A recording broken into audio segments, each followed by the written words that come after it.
Every second, every minute, every day, news is breaking, events occur, and there are new developments. At Signature TV, we follow these stories objectively, bringing all sides without bias, explaining the complex issues, breaking down the numbers, and investigating the issues behind the news. Anywhere and everywhere, near or far, wherever the news is, we will be there. Signature TV. News in your pocket.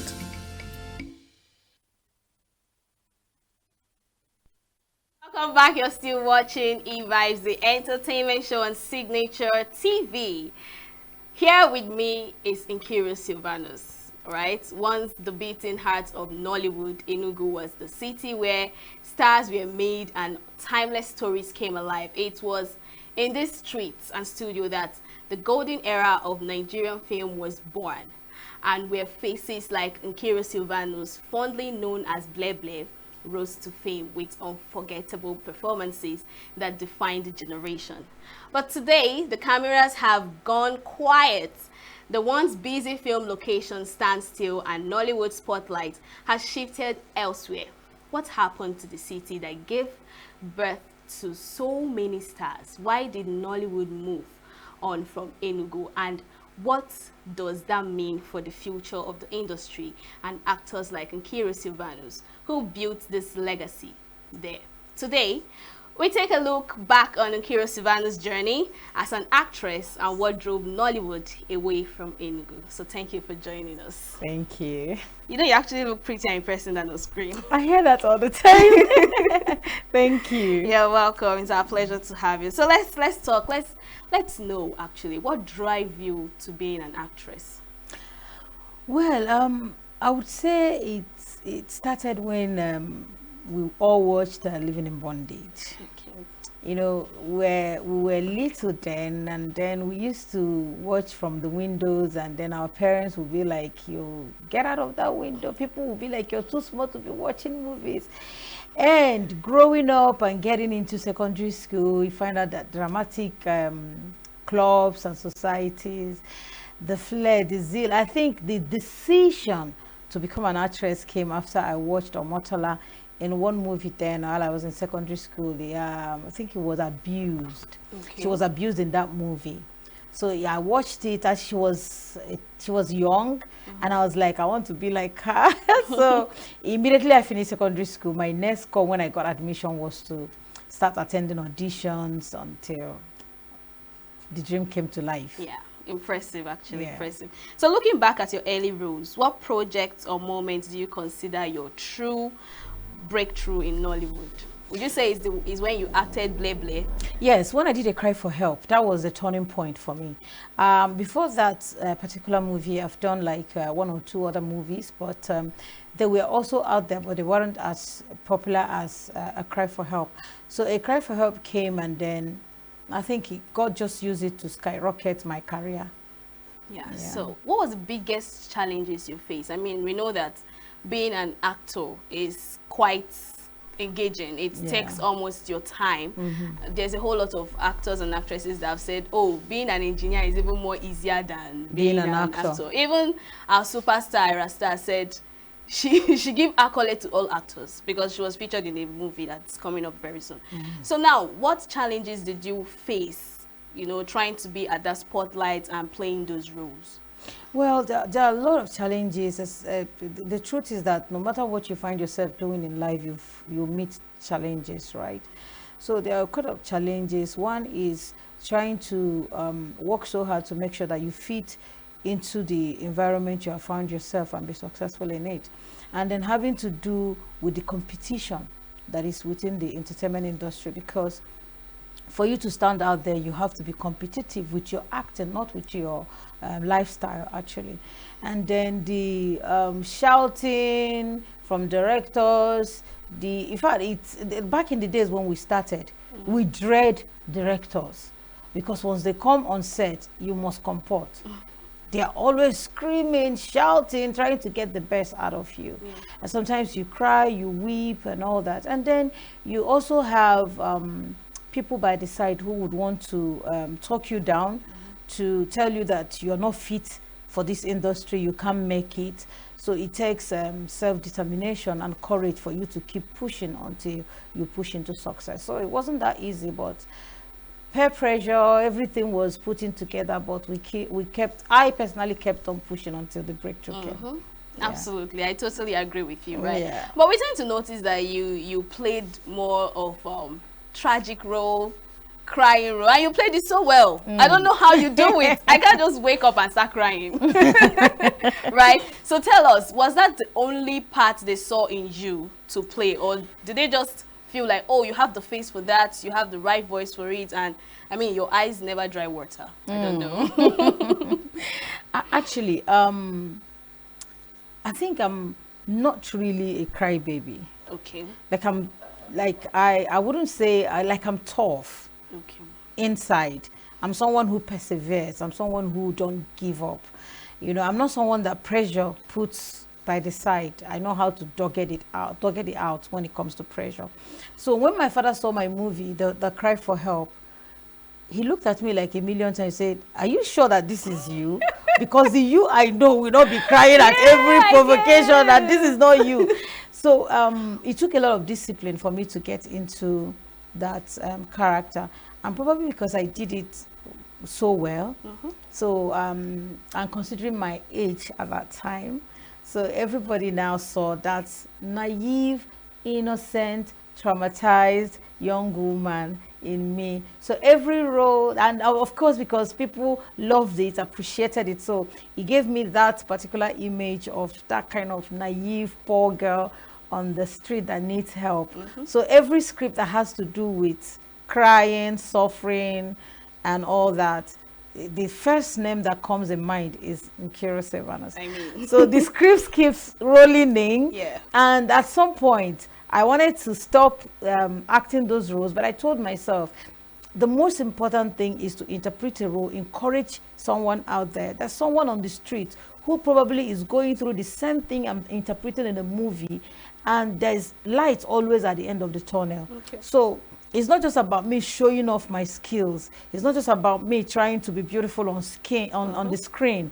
It's about me passing a message and encouraging someone out there to be positive about life, that no matter how low you are, no matter how people spit on you, a time will come when the sun will rise and your morning will come, and then you will get absolutely absolutely right. All right, now you made mention of you trying to venture into other roles. Yes, but did they give you that opportunity to maybe explore? Well, that's the funny part of it. Each time I try to, they'll be like, "Let's give her this one. No, don't worry, just do this one. We want you to do this one." You know. So it's that kind of thing that is in their mind. I think if I'm ever going to play a different kind of role, I'll be the one to produce that movie myself and give myself that particular role. Of course, I've done a few for myself. I'm here to release them because they are high technical movies, so I'm taking my time. So I just decided to not go out entirely from the image that the people know about me, but at least try to do something a little different. Yeah. So you're no longer the cry blame. No. You're not the laugh tough. And I laugh a lot. I noticed actually. I laugh a lot. All right, now let's come back to Enugu and why Nollywood left Enugu as a site for where they shoot movie. And I wonder, because in the early 20s, late 90s, Enugu is a place where they shoot movies. I mean, our veteran actors, Patience Ozokwo, Nkemo, will name them you, right? So what really happened? Why did they shift from Enugu to Delta State, Lagos State, Abuja, and all that? Okay, I think I have a little idea. I might not know it all because different people have different experience and whatever they encountered or went through before they left to shoot in other places. But what I can say is at some point a lot of producers started complaining about community tasking. Oh. So they go to communities to shoot movie. They tax them as a community. They must pay a certain amount before they can come into the community to shoot. And then when they pay that money, they also have to pay individual houses to shoot. So making movie started becoming too expensive for filmmakers. And you know that most of these people are their personal funds that they are investing, and the market is not that huge. It's not like a market where you roll in millions and then you have them back almost immediately.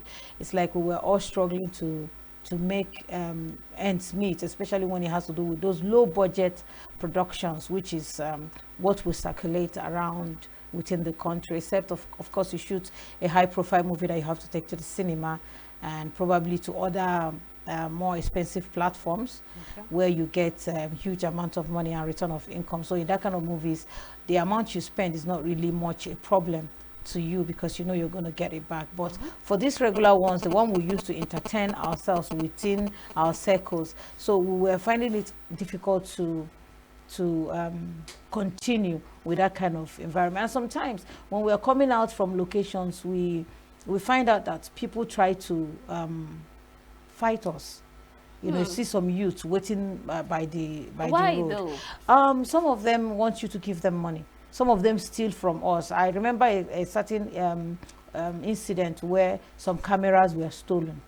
So when it was becoming a random thing, you know, becoming rampant actually. And then a lot of people started leaving Enugu to go to other places to shoot movie. But the governors, I think when that regime finished, another government came into power. A lot of things got taken care of, stabilized. But now the thing is, when you have left a place to another place and that place is comfortable for you, coming out from that place to a different place or where you left, you must have a good reason to come back. So that's what we're trying to see what we can do right now to encourage movie makers to come back, that the city is perfect, is calm. In fact, Enugu is one of the safest in the southeast, the most calmest in the southeast. It's a place where if you've lived in Abuja, you can live in Enugu, because Enugu is calm. But if you've lived in Lagos, you can't live in Enugu, because Enugu and Lagos is contrast. I mean, Enugu is just one of the best places you can live within the southeast, honestly. So now we are trying to encourage them to come back, that things have been set right. You know, the present administration is, I'm not trying to praise anybody, this is not politics, but the present administration is doing very well. It's doing very, very good, and is interested in entertainment. So he's helping us, Okay, so, you know, we made mention of Lagos and Enugu being opposite people.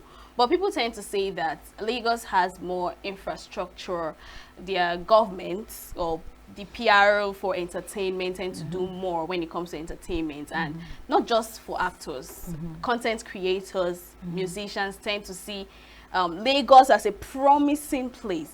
So would you say that their PR or infrastructure could be another reason, aside from insecurity and taxing, could be another reason that most of these entertainers tend to go to Lagos? I think Lagos is just all about hype. Okay. You understand?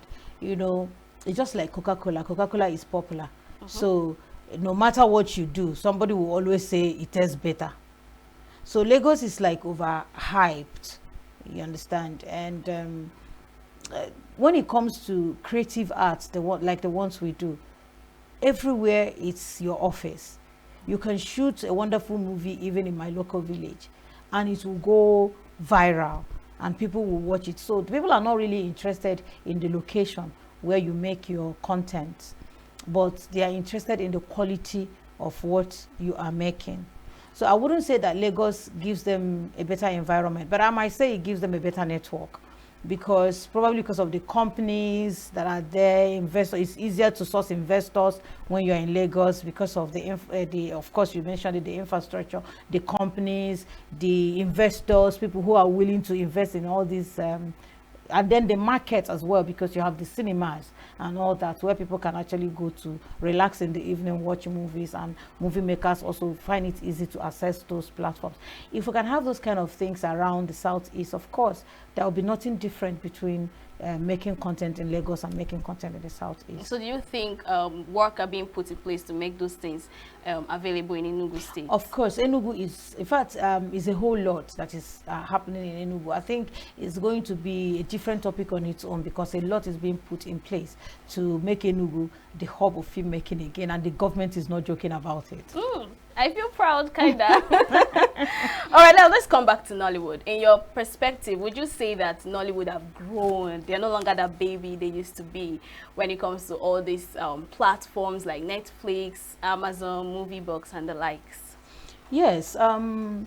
I think what is happening to Nollywood right now is, I would say, growth, technology.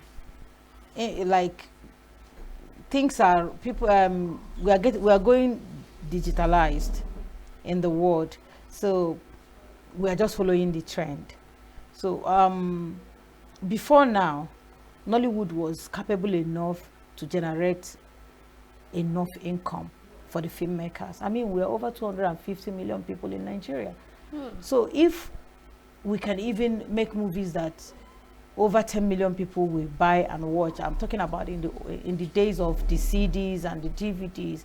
If you can make a movie where just only 10 million out of the 250 million will buy and watch, you're already making a lot of money. Not to talk about when you have over 100 million people watching your movie.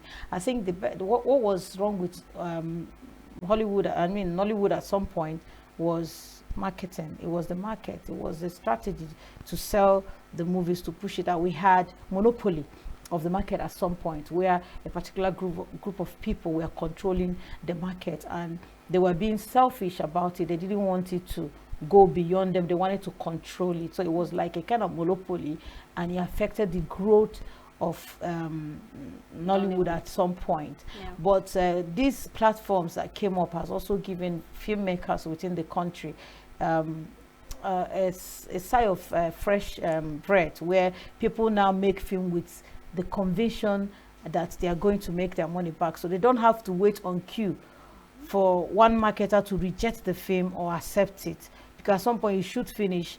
Whatever happens to your film depends on them. Okay. Whether they buy it from you or they don't buy it from. So if they reject it, it's like you've wasted your resources. Yeah. So but with the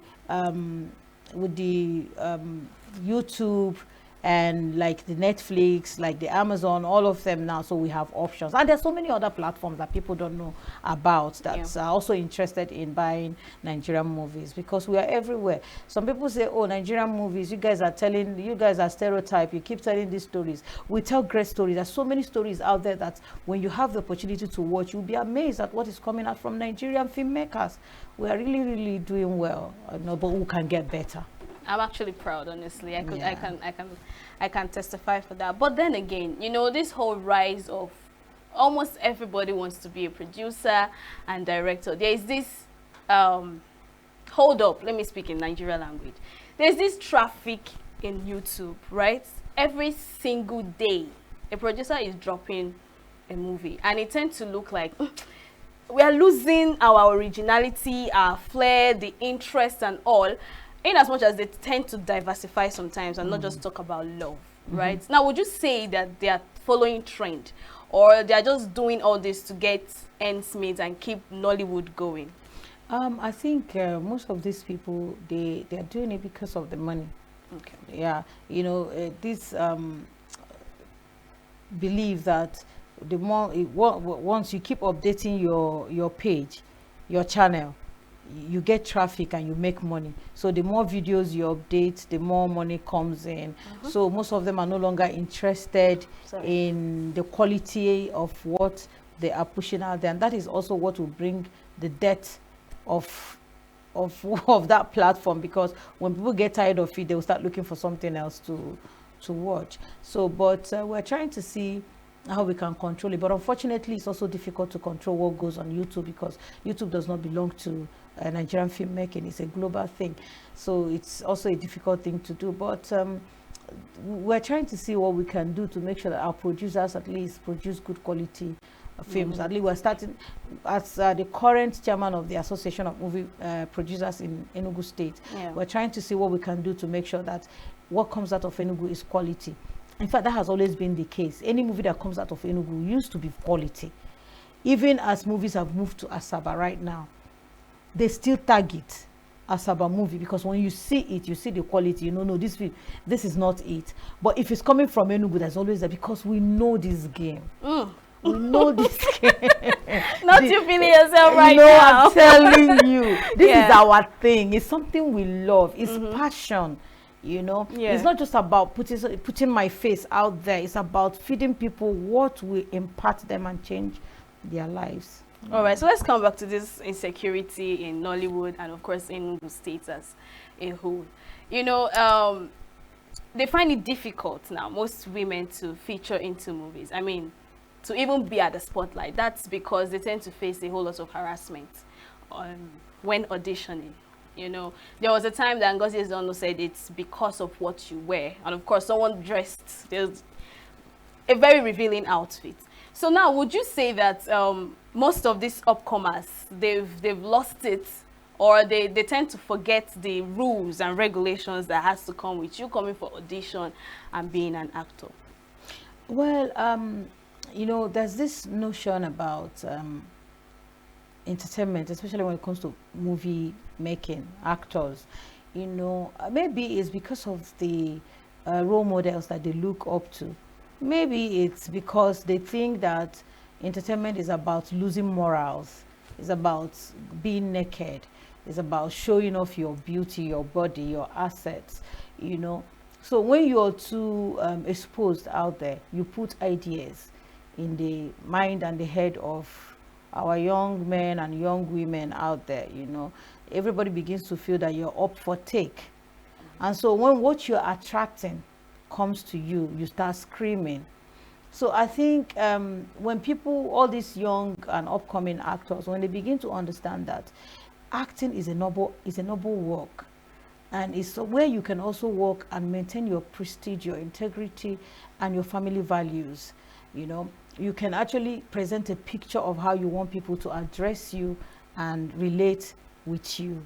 You know, I don't think I can ever see myself exposing vital parts of my body on social media, you know, for people to just click on it and like it, you know. So that's not what sells me.